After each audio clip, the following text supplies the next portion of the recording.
Hello friends, मैं हूं doctor विवेक, को फाउंडर एनर्जिन क्लिनिक्स प्राइवेट लिमिटेड। आज का वीडियो का टॉपिक है हेयर ट्रांसप्लांट में खर्चा कितना आता है, हेयर ट्रांसप्लांट में कॉस्ट कितनी लगती है। सबसे पहले मैं अपनी टीम से मिलाना चाहूँगा। ये है doctor Nishant, plastic cosmetic surgeon. ये है हमारे डर्मेटोलॉजिस्ट और ये हमारे फेशियल सर्जन्स। बाकी सर्जरी चल रही है जहाँ दूसरे डॉक्टर्स और टेक्नीशियंस अपना काम कर रहे हैं। तो अभी हम डिस्कस करेंगे सबसे पहले कॉस्ट ऑफ हेयर ट्रांसप्लांट। एनर्जिन क्लिनिक की कॉस्ट होती है तीन कैटेगरी: 15 रुपये पर graft, that is 15 rupees per graft, 25 rupees per graft या 50 रुपीज़ पर ग्राफ्ट। इन तीनों में डिफरेंस क्या है वो मैं आपको वीडियो के आगे में बताता हूँ। उससे पहले हम डिस्कस करते हैं कितने ग्राफ्ट्स नॉर्मली आपको लग सकते हैं।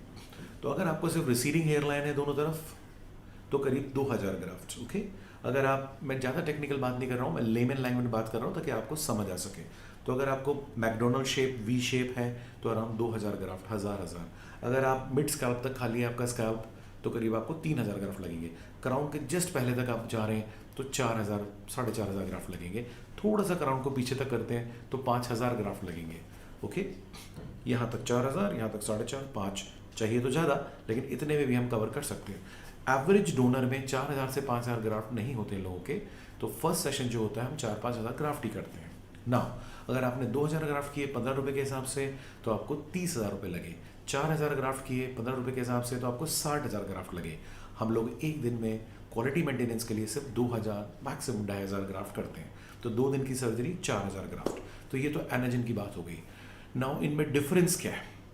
देखिए, पहले क्या होता था कि ग्राफ्ट पीछे से पंच करते थे, बाहर रखते थे सोल्यूशन में, फिर लंच के बाद लगाते थे। अब जैसे उंगली कट गई, मेरे को फटाक से लगाना है, ऑक्सीजन सब इसका गया, मैं जितनी देर लगाऊंगा ये सर्वाइव नहीं करेगी। हेयर भी एक ऑर्गन है, उसका मेटाबॉलिक रेट बहुत ज़्यादा है, तो इमीडिएटली उसको लगाना पड़ता है। तो जो 2021 तक की हमारी टेक्निक थी जो कि बहुत बेटर है, उसमें हम 1 घंटे से ज़्यादा ग्राफ्ट बाहर नहीं रखते हैं, तो उसको हम 15 रुपीज़ ग्राफ्ट चार्ज करते हैं। आपको भी चेक करना है, अधिकतर जगह तो अनफॉर्चुनेटली 4-5 घंटे बाहर रहते हैं। दूसरी टेक्निक होती है सिर्फ हम आधे घंटे बाहर रखते हैं। तीसरी टेक्निक होती है, बड़ी टीम होती है, एक ने स्लिट्स बनाया, एक ने पंच किया, दूसरे ने लगाया, एक ने पानी डाला, कोई लोकल एनेस्थीसिया दे रहा है, कोई ट्रॉली को मैनेज कर रहा है, बड़ी टीम लगती है। उसमें साइमल्टेनियसली ग्राफ्ट लगाए जाते हैं। क्यों? क्योंकि अगर ग्राफ्ट बाहर है 3 से 15 मिनट में हाथ पे भी रखा तो वो मर सकता है। एक पौधा आपने निकाला गमले से, दूसरे गमले में लगाया, इमीडिएट अगर आप बाहर छोड़ दोगे तो मर सकता है। तो ग्राफ्ट को बचाना है। ग्राफ्ट एक डायमंड है, टीम बड़ी लगती है, इसलिए उसमें 25 रुपये ग्राफ्ट लगते हैं। 50 रुपये क्यों?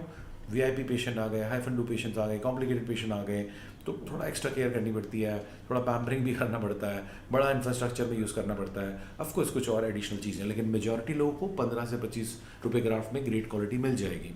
ओके, ईएमआई फैसिलिटीज़ भी होती हैं। अब हम बात करते हैं, एक्चुअली तो 10 से 100 रुपये ग्राफ्ट होता है पूरे इंडिया में और मुंबई में। अगर आप देखो तो आपको बड़ा मुश्किल हो जाएगा कैसे मैं चूज़ करूँ।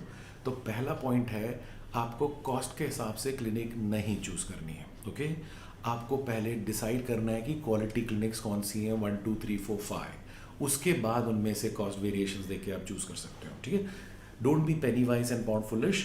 अपन उसको डिस्कस करते हैं क्यों। तो एक तरफ अपन लेते हैं ग्रेट क्लिनिक्स जो कि थोड़ा हाई कॉस्ट करते हैं। क्यों करते हैं? और यहाँ ले लेते हैं non MBBS doctors, salons, technicians, businessman जो इतना लो करते हैं, उसका नुकसान क्या है। और लास्ट में बताऊंगा जो इन दोनों के बीच में होते हैं, जो सेम क्वालिटी मेंटेन कर लेते हैं और थोड़ी सी कॉस्ट बढ़ा के आपको एक हिंदुस्तानी जुगाड़ जिसे कहते हैं ना, affordable cost. India is known for great quality with affordable cost, though then India is hit. Team लगती है, जितनी बड़ी टीम होगी उतना बढ़िया ट्रांसप्लांट हो सकता है अगर सुपर इंस्टेंट की बात कर रहे हैं। तो ये जो इस तरफ के हम क्लिनिक्स लेते हैं 50-60 जो इंडिया में टॉप में है, इनकी कॉस्ट क्यों ज़्यादा है? उनको एनेस्थेटिस्ट रखना पड़ता है तो उसकी कॉस्ट होती है। एनेस्थेटिस्ट रखना बहुत ज़रूरी है। आपने भी देखा हिंदुस्तान में पिछले 1 साल से पूरे वर्ल्ड में 5-7 कॉम्प्लिकेटेड केस आ ही जाते हैं, तो अपन को अपने जीवन रिस्क में नहीं रखना है। एनेस्थेटिस्ट इमरजेंसी डॉक्टर कमांडो होता है, वो भी 6000 रुपीज़ पर डे लेगा। दूसरा जो हम करते हैं टीएमटी स्ट्रेस टेस्ट, हार्ट का हम चेकअप ज़रूर करते हैं। हिंदुस्तान में 30 से 40 साल की उम्र में लोगों को हार्ट अटैक्स हो रहे हैं, तो हम कोई भी ऐसा केस नहीं लेना चाहते जिसमें किस तरह का डेंजर हो। आपने भी न्यूज़ में देखा है कितने यंग लोग हार्ट अटैक से जा रहे हैं। तो टीएमटी स्ट्रेस टेस्ट, एनेस्थेटिस्ट, ये सबसे इंपॉर्टेंट है। ये लो कॉस्ट वाला कोई दूर दूर तक भी नहीं रखने वाला है, नंबर 1। नंबर 2, एक्सपीरियंस कितना डॉक्टर का। देखिए, क्वालिफाइड डॉक्टर तो ग्रेट, बट अगर कोई नया प्लास्टिक सर्जन है, नया डर्मेटोलॉजिस्ट है, उसको 300-400-500 केस तो करने पड़ेंगे तब वो सीनियर के लेवल में आएगा। तो ये भी देखना है कि 5 साल कम से कम क्लिनिक चलना चाहिए, तो उसको 400-500 ग्राफ्ट का एक्सपीरियंस होना चाहिए। दूसरा होता है कि भाई ओटी कैसी है, डिफिब्रेटर है कि नहीं, इमरजेंसी ट्रॉलीज हैं कि नहीं, ऑल द इमरजेंसी सिस्टम्स हैं कि नहीं, कि कुछ कॉम्प्लिकेशन हुआ तो हाइजीनिक स्टर्लिटी कैसी है, स्वैब ले रहे हैं ओटी का कि नहीं ले रहे हैं, राइट। ये दूसरा पॉइंट है। तीसरा, जिसके ब्रांचेस होंगे वो सही नहीं है। क्यों? ओनर इंपॉर्टेंट है, इज्जत उसकी है, सब कुछ उसका है। तो जो क्वालिफाइड ओनर होना चाहिए, बिजनेसमैन नहीं होना चाहिए। ओके, सो जो क्वालिफाइड ओनर है अगर वो भी 20 क्लिनिक खोलेगा तो मेंटेन नहीं कर पाएगा। हमारा एक ब्रांच है, एक टीम है और एक सर्जरी है। ओके, उसी क्लिनिक में आपको जाना है, एक ब्रांच, एक टीम, एक सर्जरी। ओनर खड़ा होना चाहिए। ठीक है, अगर अधिकतर 50 के बाद आई साइट थोड़ी वीक हो जाती है, अधिकतर 50 के बाद में भी बैक इशू है तो 7 घंटे बैठ नहीं सकते, मगर ओनर खड़ा तो रहना चाहिए कम से कम during the procedure. Okay, so ये 3 बातें हैं। फिर आता है कि इक्विपमेंट्स की क्वालिटी। भाई 10-20 हज़ार की भी एक मशीन आती है एफ की, और 5 लाख 10 लाख की भी आती है। उसके बाद होता है पंचेस, 500-700 के भी आते हैं, 25,000 के भी आते हैं। उसके बाद होता है कीप इम्प्लांटर्स वगैरह यूज़ नहीं कर रहे, तो बहुत थोड़ी टेक्निकल चीज़ें हैं। तो ये सभी ये लोग चीज़ यूज़ करते हैं, इसलिए इनकी इतनी कॉस्ट होती है। जो टॉप 50 डॉक्टर्स हैं इंडिया में, इधर आ जाइए, नो एनेस्थेटिस्ट, लो कॉस्ट में। क्वालिटी स्टर्लिटी क्या है किसी को पता नहीं, कोई भी पेशेंट आ रहा ले रहा है, लेकिन जो क्वालिफाइड डॉक्टर्स होंगे वो मना करेंगे। Cardiac case no, uncontrolled diabetes no, convulsions no, hypertrophic scar keloid no. तो कई ऐसी चीज़ें हैं, अगर आप डायबिटिक पेशेंट हैं, अनकंट्रोल्ड, आप कन्वल्शंस हैं, आपको हार्ट अटैक है, मत कीजिए ट्रांसप्लांट। जान ज़्यादा ज़रूरी है, ट्रांसप्लांट नहीं। तो अच्छा डॉक्टर एथिक्स की बात करेगा, पुश नहीं करेगा, सेल्स नहीं करेगा, जहाँ नहीं चाहिए मतलब नहीं। और आपको प्रॉज एंड कॉन्स बताएगा। इधर वाले क्या बोलेंगे, 25 साल मेरे ग्राफ्ट चलेंगे, ये हो जाएगा, वो हो जाएगा। नो नो नो, कुछ जादू नहीं हो सकता। रियलिस्टिक एक्सपेक्टेशन बताने पड़ेंगे। आपका डोनर अच्छा है तो बाल अच्छे, डोनर वीक तो बाल वीक। कितने साल का चलेगा?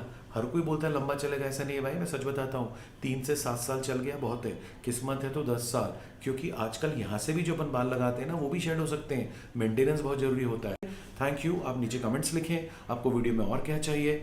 अगर आप नीचे नंबर भी हैं, वेबसाइट्स भी हैं, आप अपने फ़ोटोज़ भेज सकते हैं, फ्रंट से, टॉप से और पीछे से।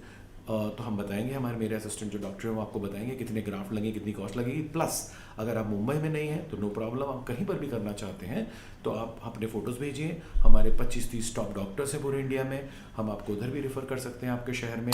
और डेफिनेटली अगर हम उनको फ़ोन करेंगे तो you will get a better cost.